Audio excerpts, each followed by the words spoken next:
Unintentional accidents related to poison control, choking hazards, and drowning are just some of the major issues facing children worldwide.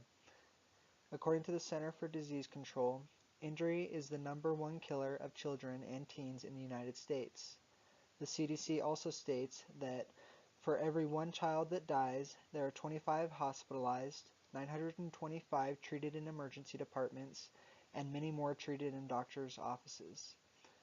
As indicated by these statistics, awareness must be risen in order to prevent these deaths.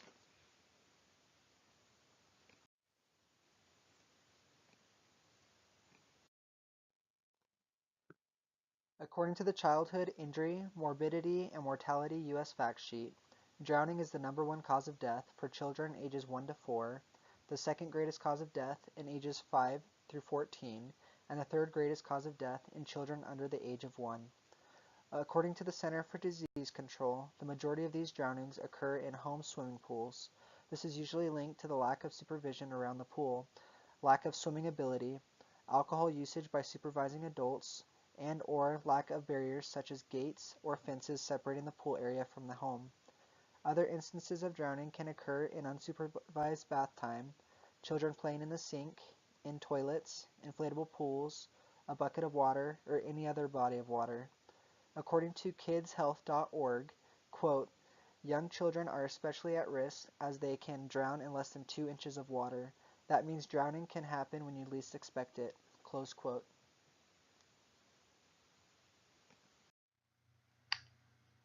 There are many ways to prevent drowning. Make sure all of your bathtubs are drained immediately following use. Wading pools are drained when not in use. Life vests are used appropriately based on size and weight and are used around all bodies of water. Having the knowledge and skill set that you learn in CPR is also very valuable in the event there is a near drowning. And the major thing with preventing drowning is constant supervision. Children should not be unsupervised in bathtubs, wading pools, or around any body of water because of the risk associated with drowning. There are several ways to prevent drowning. First, drain all bathtubs after use. Second, keep all wading pools drained when not in use. Have life vests available for swimming and playing around large bodies of water or even small creeks and different things. CPR is a great resource in the event that there is a drowning or near drowning to be able to prevent loss of life.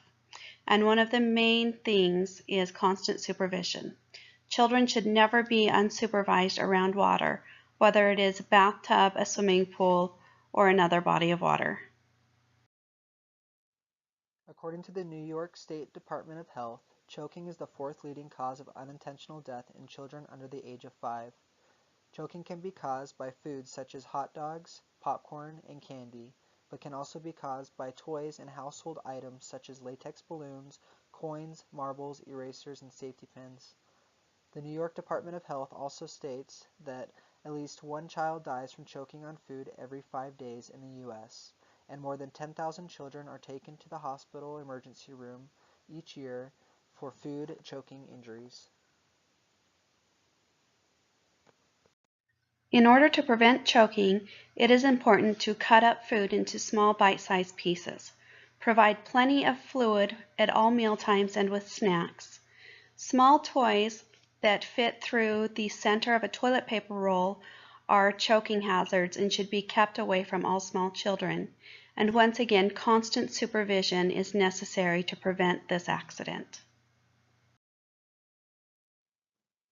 Although poisoning can occur in all age groups, it is young children, 6 years old and under, who are at the highest risk for unintentional injury or death due to improper poison control.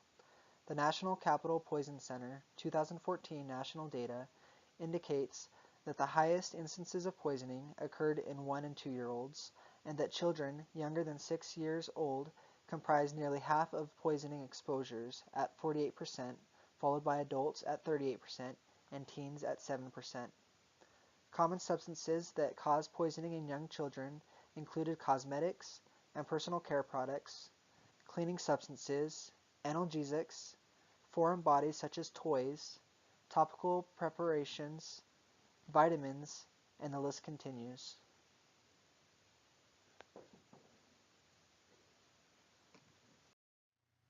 Poisoning is another preventable accident. One of the major sources of accidental poisoning are household chemicals. Make sure these are kept out of reach or in cupboards that are locked. On all medications, prescription and over-the-counter, make sure they have child-proof safety caps on them. Research the best way to dispose of medications that is allowed by your state or county, and get rid of all medications that are expired. Make sure you have the phone number for poison control close by at all times, and provide constant supervision to children in these age groups at all times. The National Institutes of Health published an article, Economic Cost of Childhood Unintentional Injuries, with the intention of showing the economic impact that unintentional injuries is having on the healthcare system.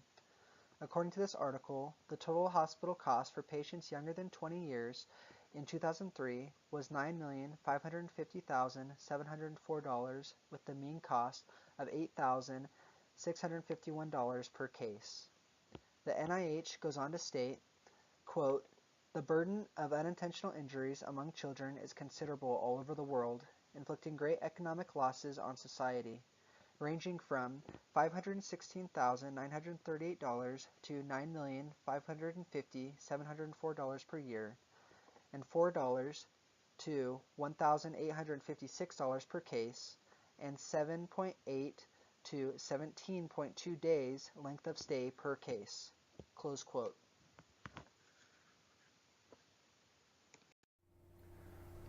How does the law impact choking hazards, poison control, and drowning concerns in children? The main purpose of laws is to protect citizens from danger. These three risks have been flagged important enough to act rather than just inform the public. With such numbers, both local, state, and federal governments have stepped in to attempt to dampen the high rates affecting younger children. The ways government can do this is through laws, bending and twisting certain criteria, making it mandatory for companies and certain household requirements to be met. These are just a few. CPR is such a critical component in healthcare because it's, and in other professions such as child care centers, lifeguards, healthcare workers, electrical companies, and there's a lot more. But those are just some of the most popular ones that I found. It is such a critical component that can significantly increase a person's chance of survival. According to American Heart Association, the effective nature of CPR has been proven to decrease mortality rates by up to 4 times greater. Here is a fact from the CDC about poison control. Every day there are an average of 300 kids under the age of 19 treated in an emergency room somewhere in America. Issues related to poisonings from medications, marked cleaning chemicals, and other common ingestible household objects. So why is this? Young children have a tendency to be curious, and when a new object is within reach, that curiosity can become tested. How does the law help here? According to law, all companies that produce any chemical drugs or any other harmful or potential hazardous content for anyone under the age of 5 years old must have child-proof lids. In December of 2008, the federal government came with another law that helped prevent kids from drowning.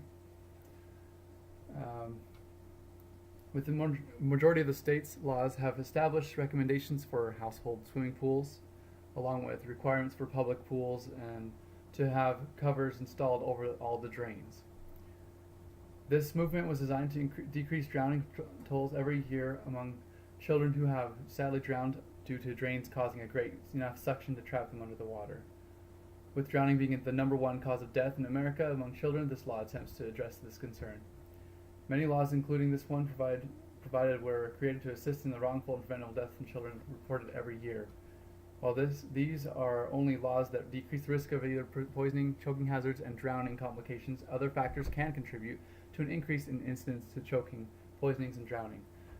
One example will be discussed in the next slide under cultural impact. How can culture affect incidences of choking hazards, poisonings, and drownings among children. Let's take a look at American culture, for example.